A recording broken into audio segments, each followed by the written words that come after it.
All right, wonderful to see people still trickling in, but I think we can go ahead and get started.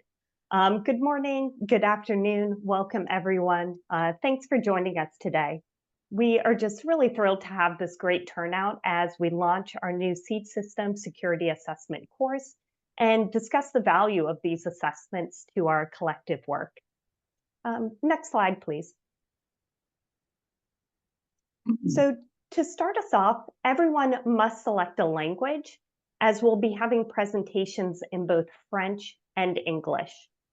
So please click on the interpretation button at the bottom of your Zoom window. You can see it highlighted here, and select the language that you would like to hear. Chacun doit choisir une langue. Cliquez sur Interprétation au bas de votre écran Zoom. Sélectionnez la langue de votre choix. So please be sure to do that for everyone, as we'll be having dual language presentations. If you have any trouble with that, feel free to drop your question into the chat box and one of my colleagues can help you out. Next slide, please. All right, you can see our agenda for the hour here. We'll be providing an introduction and a demonstration of the new Seed System Security Assessment course. And then you'll hear from USAID a few reflections on the importance, the value of these assessments. We'll also have some lead assessors joining us who recently conducted an SSSA in the DRC, and we'll share some insights from that process. And then we have some time reserved for Q&A at the end of the session, but also throughout. So as presenters are speaking, if you have questions that come to mind, please use the Q&A chat that you see linked at the bottom of your screen and plug it in there, and we'll try to get to as many of your questions as we can during this hour. Next slide, please. And here you have our speakers for today. I'm Kristen Lambert. I work with Mercy Corps, and I'm the technical director for the USAID BHA-funded Learning Award ProWash and Scale. I'm joined today by Louise Sperling, Research Director for Seed Systems, Kyle Saborin, our Operations Officer on ProWash and Scale, Stephen Walsh, Senior Advisor on the Agriculture team at USAID BHA, the Bureau for Humanitarian Assistance, Fayette Ntumbu, an agronomist, and Peter Shacklin, agricultural consultant. And now with that, I will go ahead and turn it over to Louise to kick us off.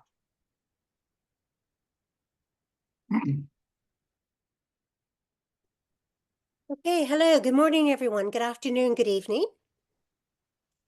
Next, please.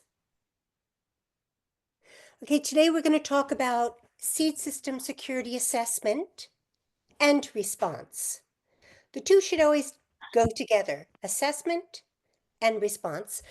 And we're going to introduce to you a new course, or a revised course, which is hot off the press. It's really just finished.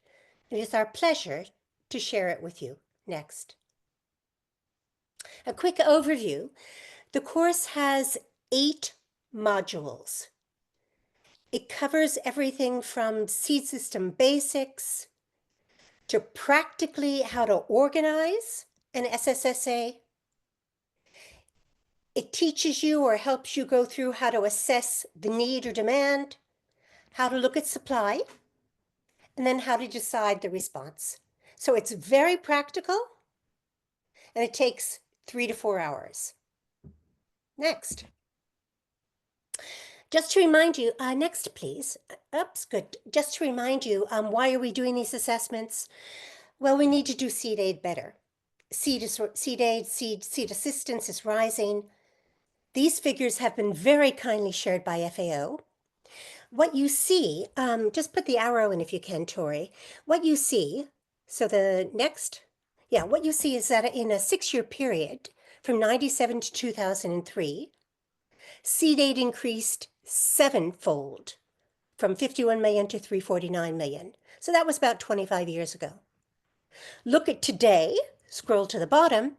In 2003, FAO alone has about 200 emergency seed aid projects for a total of 470 million a year.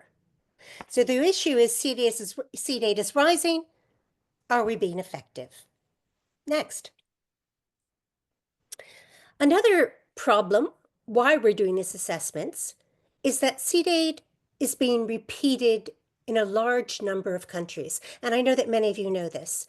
This is just a sample of countries: Burundi, Kenya, Zimbabwe, Malawi. We're giving seed aid again and again. Ethiopia has the record.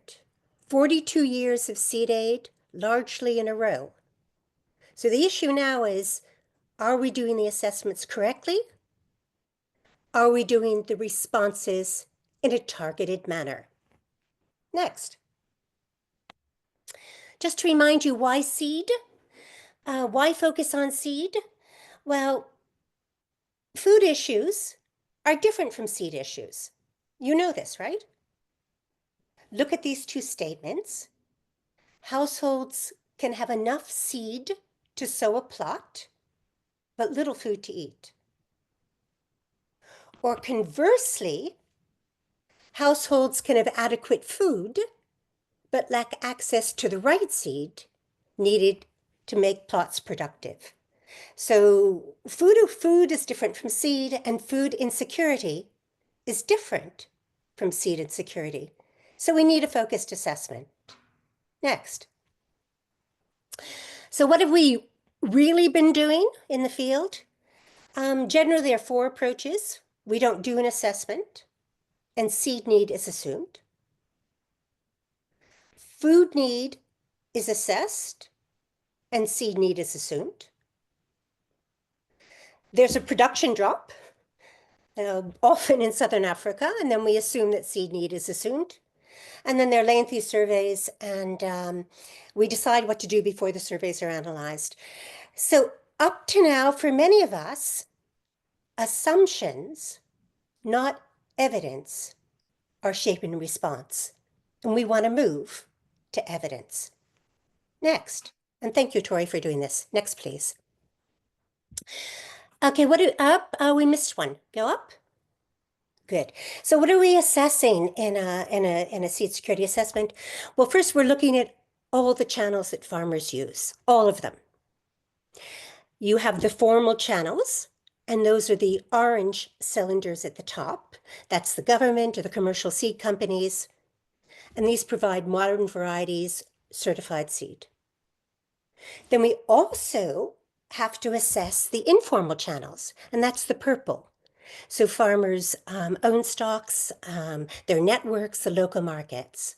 And you should know that sometimes we only look at formal channels, but in the places that we work, in the stress places, 90 to 95% of the seed comes from the informal.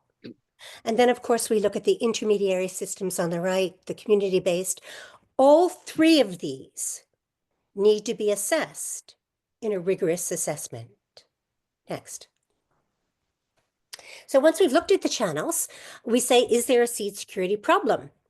And I know you guys know this, but there are 4 features that figure in seed security. Seed has to be available. That is, there has to be a sufficient quantity. It has to be accessible, so you have to have the income. The quality in terms of seed health, it has to be healthy. Germination has to be good. And then another quality feature is that the variety has to be right. Now, what's interesting in a disaster is that you might have a problem with one of these features, but you could have a problem with all 4. So often you need multiple responses to get seed security. Next. Just an indication of the types of responses we're talking about. If seed is unavailable, in the short term, you would do a direct distribution of seed. But looking at the right column, if seed is not available again and again and again, really these people should stop farming, right? It only happens, rarely happens, only happens with new varieties. Okay, going down, if farmers can't access seed, well, in the short term, you would do vouchers or cash. But if farmers can't pay for seed or access it again and again, you don't keep on giving vouchers. You have to change the approach. So you move to income generation activity, you move to value chains, etc. Next. Quickly on seed quality problems, and these tend to be longer term. In the short term, if the seed is not healthy, if it's poor quality, you could do seed fairs with controls. You could give high quality seed in a direct distribution, but it's really stopgap. It's not very effective. You really have to move to longer term approaches. Work with seed companies, work with local markets to improve seed quality. And then if varieties are bad, in the short term, you could give modern varieties, and some people do this, but it's not very effective. You really need a longer term approach to get good varieties into farmer systems on a sustainable basis. So basically, in a seed security assessment, what we're trying to show you here is that often you're dealing with multiple problems, and they're often short-term and longer term. Next. Just a few insights on the course itself. We do have a whole module on just how to organize an SSSA, how to do it. So when should you do it in the season? What's the team composition? Field work schedules, who you should interview when. One key issue is who to lead. And we know that many of you like the outside expert model. So get someone, a consultant, and that consultant will hire interviewers, and they can do the assessment. Next, Tori, to scroll down.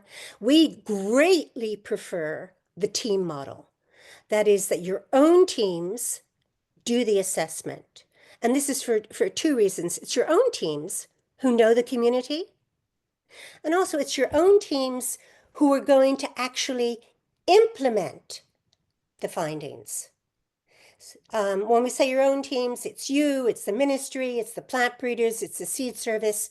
Really do it together for a more effective assessment. Next, another module.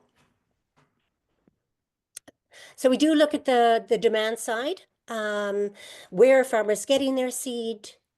Are they planting more or less the same? We have 3 client types of interviews to get at demand: community focus groups, individual households, and women's groups. It's the demand findings that greatly shape this assessment. Next. We also look at supply. Here, we do look at supply from the formal sector, which is the column in the middle, but we also assess supply in local markets, assess supply with community-based producers. So there are several kinds of supply that you absolutely have to look at. Next. So once we have the findings on demand and we have the findings on supply, we look at if there are any problems in the assessment.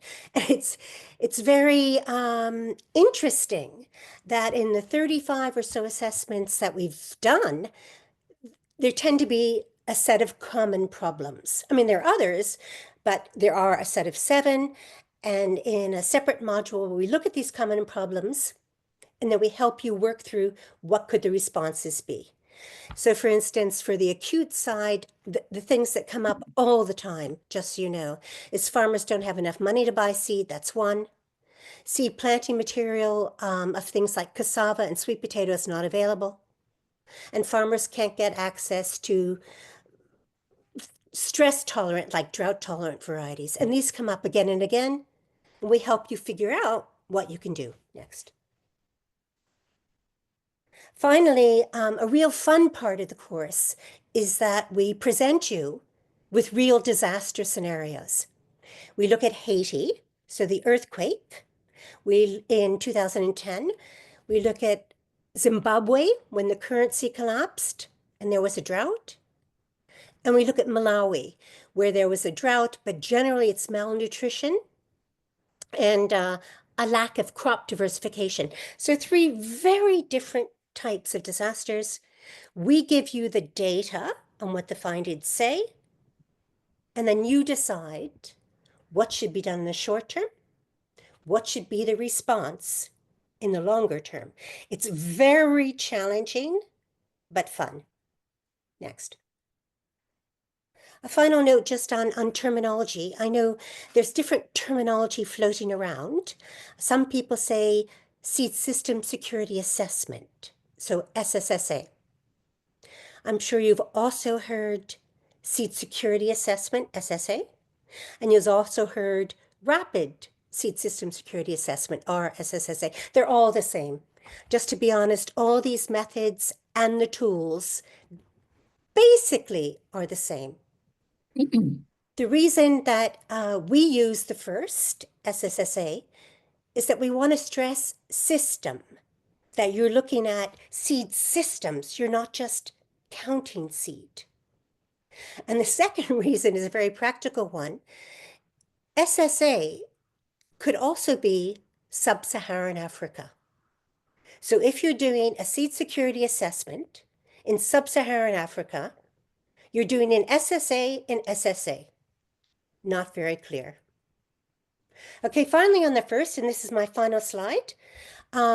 Next, please. The Seed System Security Assessment, the first method, has a very distinct tool, and that is that the data is analyzed automatically. So you put the data in, either in Excel or from your tablet, and 30 seconds later, formatted tables come out with the results.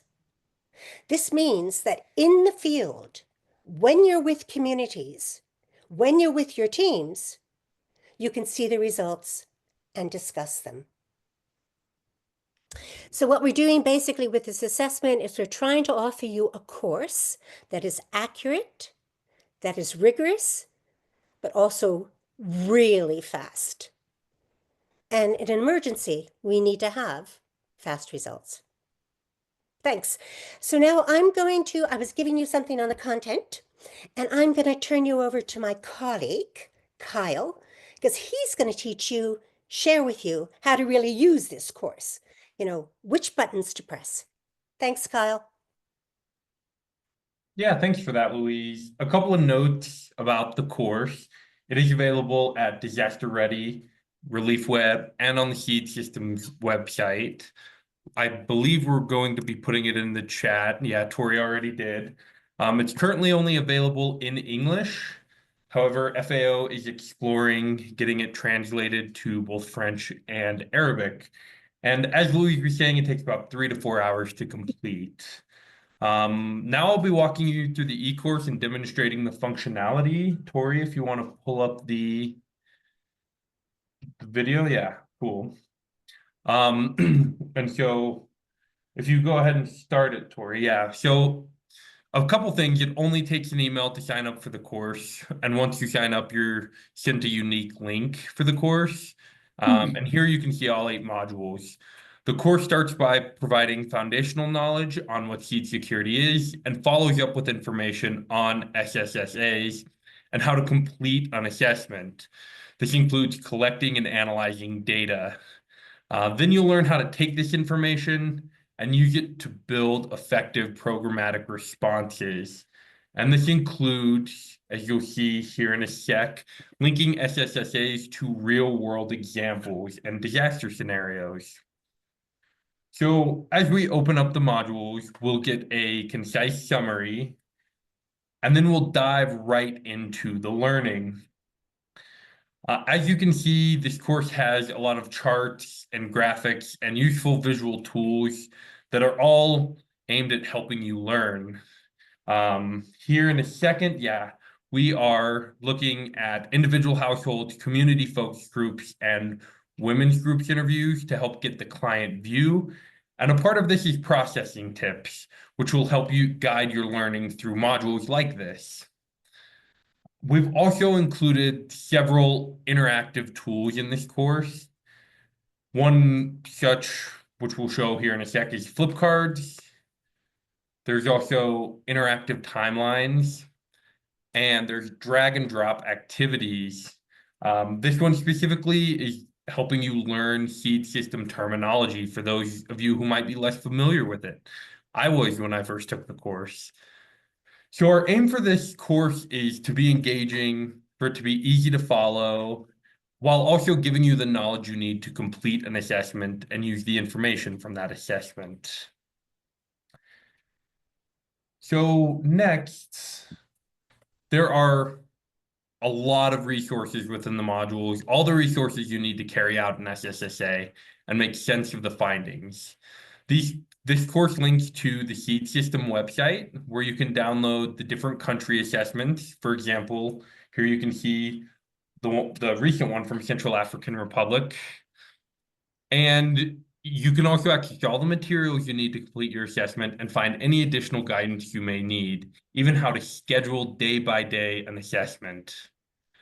And after you find the materials you need, you learn how to use them. As you can see here, the course then teaches you how to set up and complete the assessments, and will walk you through how to apply each tool step by step. Here you're looking at the range of crops grown in a community and what they're used for. And this all includes practicing entering and analyzing data in the SSA software, which is downloaded easily. And as Louise was saying, tables are generated automatically. Then you learn how to build responses based on the assessment. The goal of these SSSAs is to help guide effective responses in the seed space. In this example, we're given a scenario with several responses, which we can click on to learn which ones are appropriate. That's a big part of this course. And you can see here, some are appropriate, some are not. So next, the course provides real-world disaster scenarios to apply your knowledge. One example is Southern Malawi, as Louise was saying, where there was a severe drought in 2011. You'll be given the full access to the Southern Malawi SSSA, and you can download it directly on the e-course. And through the course, you'll be able to explore the factors impacting seed issues in that area, such as issues on the supply of crop diversity and severe money concerns by farmers. And after all of this, you put your knowledge to the test. At the end of each of the 8 modules, you'll be prompted to complete several questions, such as defining germination rate in this one. And we got that one correct. And then the next one, which is what is the main purpose of an SSSA? Now, if you get one wrong, fret not. A dialog box will appear to show you where you went wrong. And at the end of each module, you are going to be given a score based on what you get right and wrong. If you score too low, you can always go back and retake the module. All you have to do is go to the course menu and relaunch the module again. And at the end of the course, let's see, here we're relaunching the module. And we can retake the module. It's not a big deal. At the end of the course, you can see your cumulative score for all of the modules. If your score is under 75%, you can identify which modules you need to review and go back and try again. Our aim is to help you learn and to become an expert on SSSAs at your own pace. And if your score is just 75% or higher, you will receive a certificate of completion for the course. And that's the end of this course. Again, it takes 3 to 4 hours. And if you have any questions about this course or anything you've seen, please put them in the Q&A.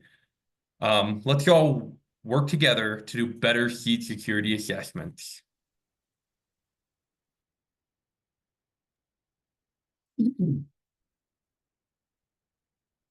Great. Thanks so much, Kyle, and thank you, Louise.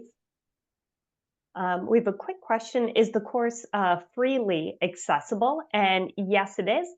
It's publicly available. I think you should find at least one link already in the chat box where you can access it. We have it up on Seed System. We also have it on Relief Web. Are working to put up in a few different places. No charge at all. You just need to put your email in and you'll be given a link to access the course. And now we'd like to hear a little bit before we jump to Q&A to know a little bit about who we have in the audience here. I think Tori, if you could pop up the polls to give us a sense of the seeds knowledge that we have amongst attendees here. All right, if everyone could take a minute to respond to the 2 poll questions. The first being, how would you assess your knowledge of seed systems? Do we have a lot of experts in the group or people here to learn? And have you ever done a seed system security assessment, an SSSA, or perhaps you know it by one of the other terms that Louise mentioned, an RSSSA or an SSA?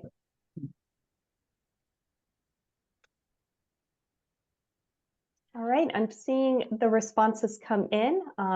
Got more than half of people responding. It looks like we're a little bit mixed. Most people are putting their seeds knowledge in the medium category, though we have some folks on the high and low end. And it looks like most people have either not yet done an SSSA or plan to do one in the future. So that's great. We also have some experienced assessors in the group as well.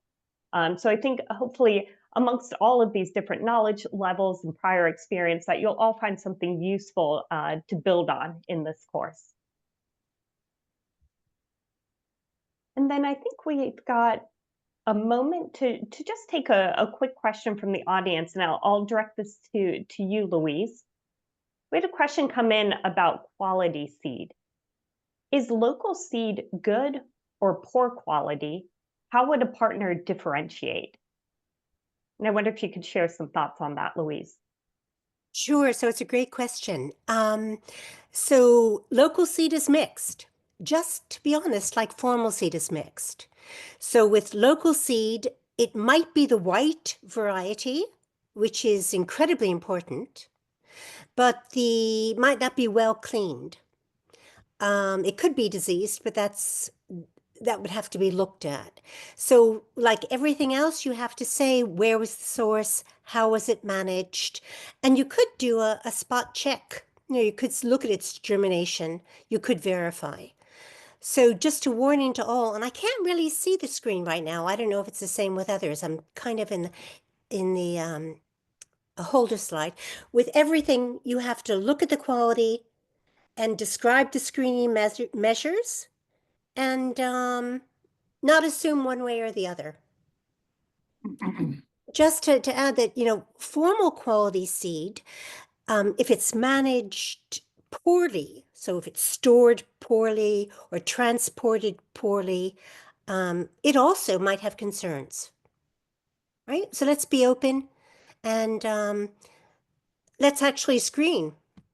I hope that USAID talks about this a bit more because, Steve, they don't always require certified seed, but they require that you describe the screening procedures and the results.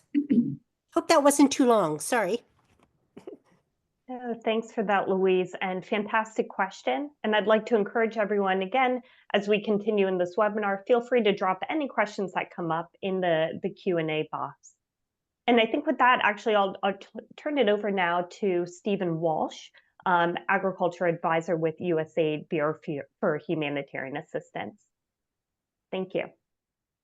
Yeah, well, thank you very much, Kristen, and it's a pleasure to be able to provide a few words this morning. I'm going to talk about 3 major things. One, I'd like to talk a little bit about the context of seed from the standpoint of the Bureau of Humanitarian Assistance, just to kind of give a sense of how important seed is to our overall emergency ag portfolio. Next, I'm going to make a reference to seed system assessments within our emergency agricultural guidelines. And those are the guidelines that we ask our partners to follow or to refer to before they submit an application. And then lastly, I'm going to make a quick reference to the impact or how to improve the impact of seed system assessments. So first, you can get a sense here that the overall ag portfolio in 2023 was roughly $100 million. We had 96 projects, including seedlings, that accounted for that amount. And when we break down those 96 projects, we see that roughly a third of them were in the Horn of Africa. So this includes Somalia and the Sudans. And then we also see that, probably not surprising, that Southern Africa was fairly significant in the past year. And this was principally Mozambique, Madagascar. And then in addition, we can see the balance in the other areas. So it's, to sort of highlight here, we're seeing most of our emergency seed work. I would say something like 2/3 of it is in roughly a half dozen countries. Next slide, please. So kind of a reminder as to, given the importance of emergency seed and seed in general within our portfolio, clearly there's been references to this in our emergency ag guidelines. We've actually made significant efforts over the last 20 years to fund different initiatives to promote and to support partners' ability to diagnose seed systems in emergency contexts. And that's, one of the reasons why we're here today, having the benefit of seeing these training modules. But in our guidelines, there's a reference on page 51, sort of a more general recommendation that, establish methodologies with a specific reference to the seed system security assessments. These can help better diagnose and plan seed interventions. So that's a reference made in our common requirements. And then within the sector-specific requirements, we've got a reference to, the necessity, if partners are providing seed, that there's an expectation for a seed security assessment to show the need for seed, especially when proposing to do consecutive years of seed distribution. I'd encourage partners to refer to our emergency ag guidelines. There's a little bit more of a detail in there describing what's expected when it comes to doing a seed system assessment. Next slide, please. So yeah, to conclude, I think it's important to kind of highlight that we have seen some success here. We've seen an increased amount or number of seed assessments occurring over the last couple of years, and that's been positive. But there's still an opportunity to do some better work here. And some of the challenges, and then I want to make a reference to some of the opportunities to improve on them. So one is that you could do it, ultimately the diagnostic level of, what the situation we're in before an intervention is planned is often quite weak. So this is just a reminder that, there is really a need for partners to have a better understanding of the context within which they're operating before they plan a seed response. And this really is the starting point for, why do we do assessments? Why do we require assessments? And so it's just a fundamental piece there. But unfortunately, even when assessments are done, they're often done not following standard methodology. So really, partners need to make a more explicit effort to reflect upon what are they trying to learn when they do an assessment, and to really spend a little bit more time being thoughtful about the methods that they're using when they go out and do assessments. And I think when we heard from Louise earlier and from Kyle discussing the training and the modules, hopefully this will help partners in that regard. And then the last couple of points, generally speaking, we're seeing that practitioner knowledge of seed and seed systems is frankly fairly low.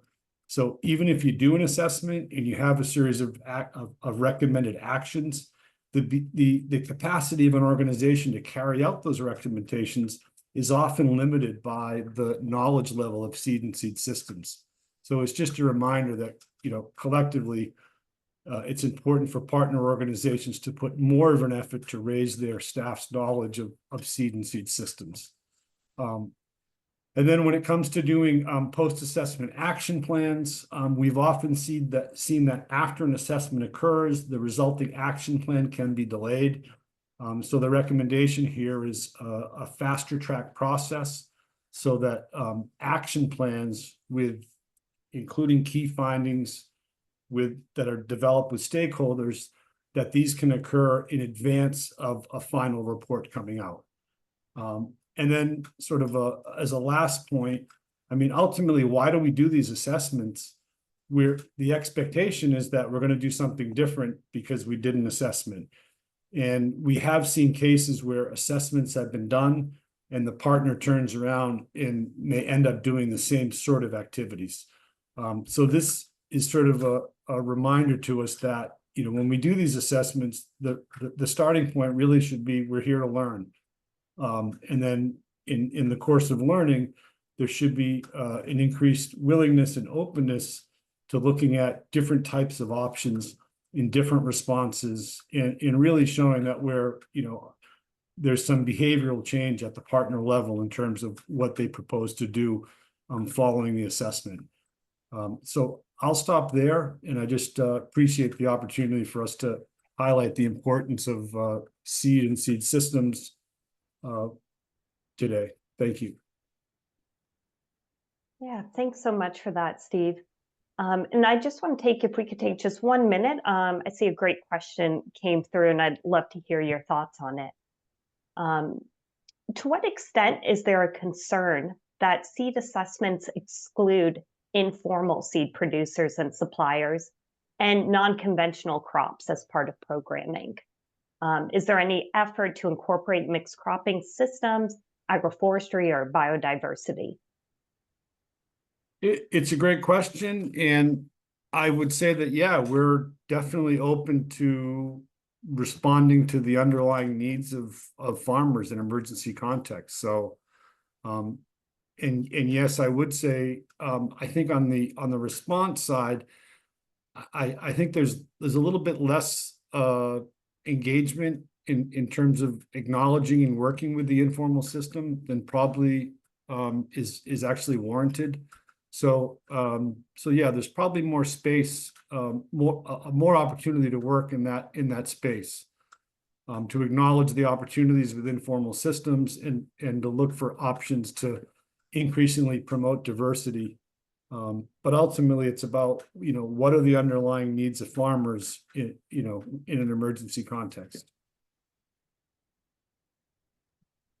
Yeah, thanks so much for that, Steve. And thanks again for everyone who has submitted questions. Please continue to drop those into the Q&A as we go. And I'd like to turn over now to Peter Chaplin and Fayette Ntumbu to share some insights on the recent SSSA that they led in the DRC. And I want to flag that you're going to be hearing presentations in both English and French. So for everyone, a reminder, please select the language that you would like to hear by clicking on the interpretation button at the bottom of your screen. It looks like a little globe, and then you'll be able to select French or English so that you can understand the following presentations. If you have any trouble, just let us know in the chat box. And with that, I'll turn it over to you, Peter. Thank you. All right. So next slide, please. So USAID has made large investments in food security in the Kasai provinces, and they have funded 3 food security programs, GAINS, Tudianzele, and Tuditwale. And these food security programs are very concerned with seed security. Because seed is so central to an agricultural system, as it's been mentioned already, NGOs and the FAO have distributed a lot of seed in Kasai over the years. But what impact were they having on the seed system as a whole? USAID and the implementing partners are very interested in producing a durable impact on the local seed systems. So together we conducted an SSSA in these 4 zones: Luebo, Camonia, Dibaya, and Luisa. This on-the-ground analysis produced a clear understanding of the local and regional seed systems, thereby illuminating appropriate strategies for building the resilience of the system as a whole. Next slide, please. This is the cover photo of our report. The SSSA enabled us to determine if there is acute or chronic insecurity in the seed system in Kasai. We did this by analyzing the problems related to seed insecurity, which could be a lack of availability, or maybe the seed is available, but the farmers can't access it, or maybe the seed is accessible, but it's of poor quality. And we use this process to determine the underlying causes of seed insecurity and create action plans to address their causes. Next slide, please. So as you can see, we collected a lot of data. We interviewed 1,000 on the bottom there. We interviewed 1,126 households, 22 seed producers. We interviewed government authorities, national breeders, and many other seed system actors. Next slide, please. So how did we actually do this in Kasai? What were the processes involved? So we assessed the seed channels that farmers use. We identified constraints in the seed availability, access, and quality, and we assessed the supply and demand of seed. But just to dive more quickly into the specifics of the process, we met with national and regional level stakeholders who shared their knowledge on the seed systems in Kasai. We recruited stakeholders from the seed system to contribute to the evaluation. And then we recruited additional surveyors and team leaders for data collection. We then trained the survey team on the use of the data collection tools. And once this training was done, we collected data in the field, which is a lot to organize. You need cars, drivers, per diems. It requires serious logistical support from the implementing institutions. You also need to work with the partners to select suitable research zones that encompass a diversity of villages, remote villages, nearby villages, villages that participate in the projects and villages that don't participate. And so immediately after the data collection, we conducted a preliminary data analysis and we presented our preliminary results to the local stakeholders. This is what Luis was talking about. Results are immediate. And so just a week after we collected the data, we're presenting preliminary results. And this is an opportunity for the local experts of the seed system to provide feedback and help us interpret the data. And finally, after this iterative data collection and analysis period, we dove into all this data and interpretations, and we produced our report, and the next step is the webinar. I've reached my 4 minutes, and now I pass the parole, I pass it over to Fayette. Thank you. Merci beaucoup, Peter, pour la parole. Je vais parler du système sémencier actuellement au Kasaï. En fait, je vais parler du système sémencier, les recommandations formulées et les conseils à donner aux structures qui pourront à la longue faire l'évaluation du système, de la sécurité du système sémencier, peut-être en RDC ou au Kasaï encore. Les Kasaï actuels, les Kasaï et les Kasaï centrales ne connaissent pas d'insécurité sémencière aiguë. Une réponse d'urgence n'est pas justifiée. Les personnes interrogées ont déclaré avoir planté 16% de plus que la normale la saison dernière, saison B 2024, et elles ont l'intention de planter 46% de plus que la normale la saison prochaine, saison A 2024-2025. Le maïs et le manioc sont les principales cultures à l'origine de cette augmentation. Les recommandations. Formes d'insécurité des semences au Kasaï. Donc, je vais parler des formes d'insécurité des semences au Kasaï et après, je commence avec les recommandations. Les agriculteurs ont accès à un nombre très limité de variétés. D'où la recommandation est que travailler avec les sélectionneurs nationaux, les agriculteurs, les secteurs privés pour identifier les variétés acceptables par les agriculteurs et accélérer l'identification, le déploiement des variétés préférées par les agriculteurs. La deuxième forme, le secteur privé formel des semences est quasiment inexistant. Les agrocommerçants et les sociétés de semences n'existent pas et les producteurs de semences certifiés ne peuvent vendre leurs semences qu'à des acheteurs institutionnels et non à des agriculteurs.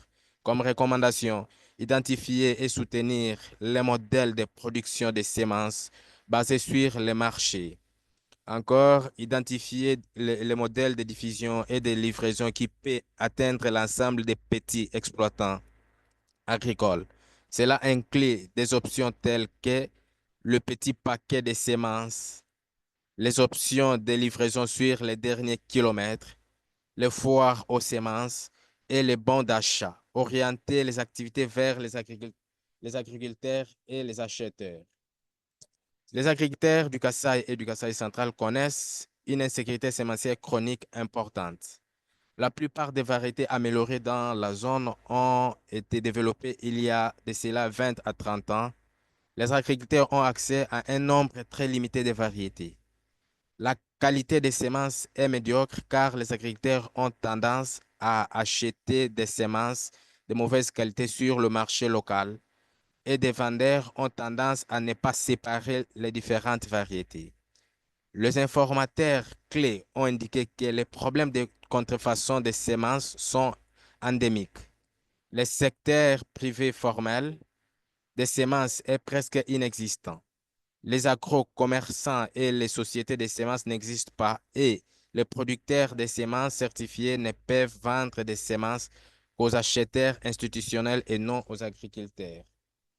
Et les conseils pour les gens qui préféreront mener les évaluations à la longue de la sécurité du système semencier, rassurez-vous que le partenaire de mise en œuvre a engagé suffisamment de personnes et de ressources pour l'évaluation. Ces évaluations sont vastes, complexes et nécessitent un soutien important de la part des logisticiens et des techniciens. Recruter autant de parties prenantes locales que possible dans le processus. Les agents gouvernementaux, les acteurs du développement, des dirigeants agricoles, des sociétés de semences, tous ceux que vous pouvez trouver, ils peuvent être attendus. Ils veulent être impliqués. Merci beaucoup.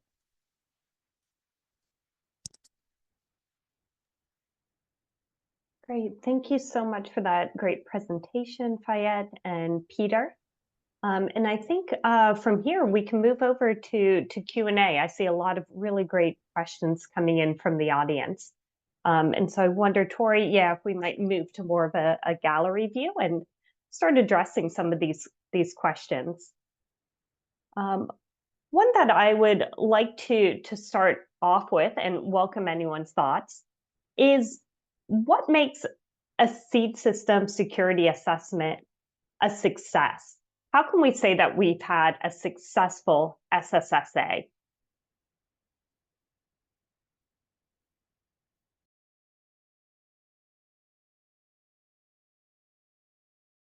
Well, I don't mind starting, but have others to add. One is that you're fairly sure that the data is rigorous and that you heard the voices of different stakeholders. You heard from a large range of farmers, men, women, vulnerable. You heard from the formal sector, so the seed companies, the agro-dealers, but also you really heard from the informal sector. And don't forget the traders. So data is rigorous, different voices. Third, that the real problems are identified, so very precisely. And then finally, that there's a real action plan. Often you do the assessment, and as Steve said, the action plan is just give seed. Get an action plan that deals with the range of constraints and stresses. So that's my first. I'm sure someone can add. Yeah, thank you for that, Louise. And Steve, go ahead. Yeah, just quickly, I would say that the ideas of what you're going to do after the assessment are actually different than your ideas of what you want to do before the assessment. That to me, that is a sign of success, that there's been some demonstrated learning and then a commitment to do something different. And then to support Louise, the methodological pieces are often a real problem with the assessments. that partners just don't spend enough time around on the methodology and tools. They try to do too much. So there's an opportunity for improvement there. Can I just add, for some of you might know that we have this course and it's presently in English, but that BHA is also funding FAO to do work on capacity building, to train specialists to do these assessments. And that's underway. And I want to mention that in the next year or two, the course will also be available in French and Arabic. So we're trying to increase capacity to do valid work. Yeah, thanks so much for those points. We have a number of questions that have come in that have kind of are questioning the linkage between SSSAs and what that means for local farmers and local seed systems.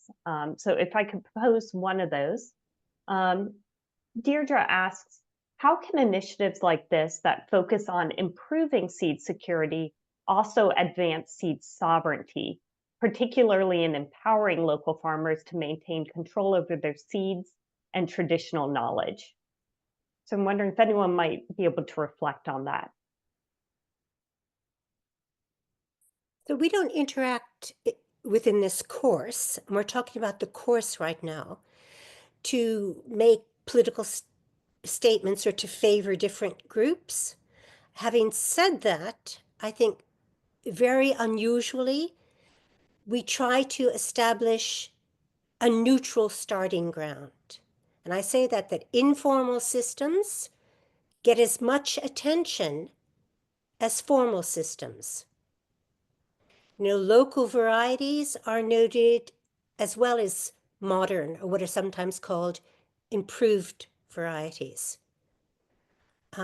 We try to be inclusive, not just in words, but also in methodological practice.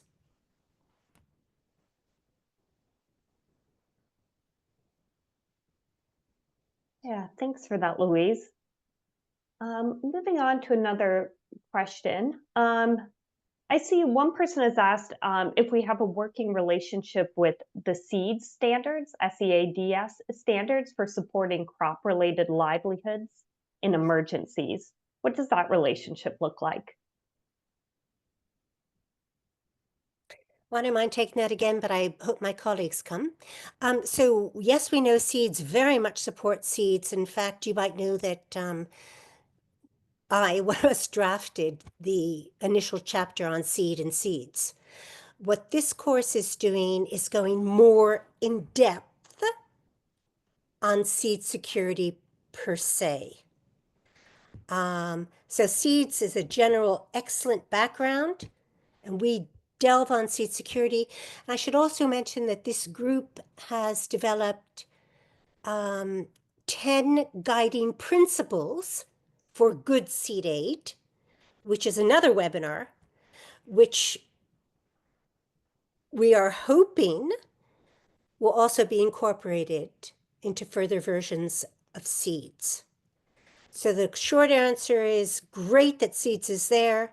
We support them, we work with them, and this is a clear complement, not a duplication. Wonderful. Thanks for that, Louise. And now I have a question for either Peter or Fayette. We had a number of people in the poll who said that they might not have done an assessment yet, but have plans to conduct an SSSA. And so I wanted to welcome from you, if you have any advice for someone who's looking at doing this assessment in the future, in the near future, what are key things that they should plan or prepare for? Anything that was helpful for you all in particular from DRC? Thanks, Peter. Yeah, it's a large, complex assessment, and it takes a lot of preparation and careful thought and looking at all the tools before you start the assessment and really try to adapt the tools to the zone. There's a lot of prep work that goes into it,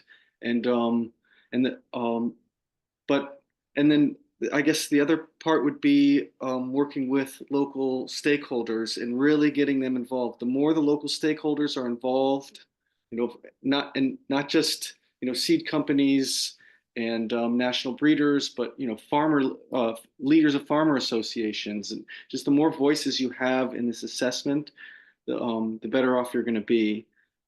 But yeah, it's tread carefully, move slowly, and really try to understand all the tools.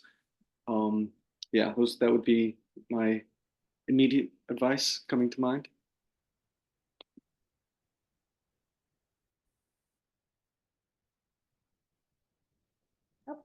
Thank you. Please go ahead, Fayette.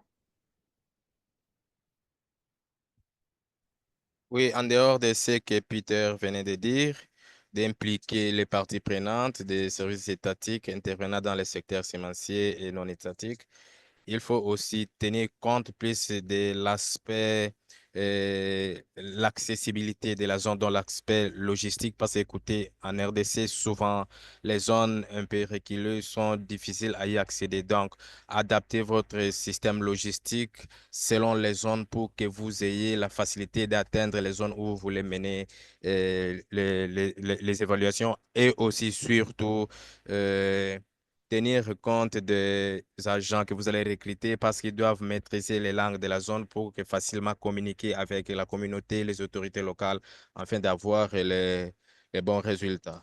Merci beaucoup.